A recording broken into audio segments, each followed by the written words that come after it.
দেখেন ভাই, আমার গায়ে লাখ লাখ টাকার স্বর্ণ, কিন্তু জানেন এই স্বর্ণ আপনাকে ব্লাফার বানাতে পারে।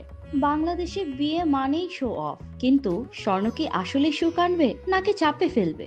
5 থেকে 10 ভরি সোনা চাওয়া খুবই সাধারণ। এখন একটা ভরি 1,10,000 টাকা, মানে 10 ভরি 11 লাখ টাকা।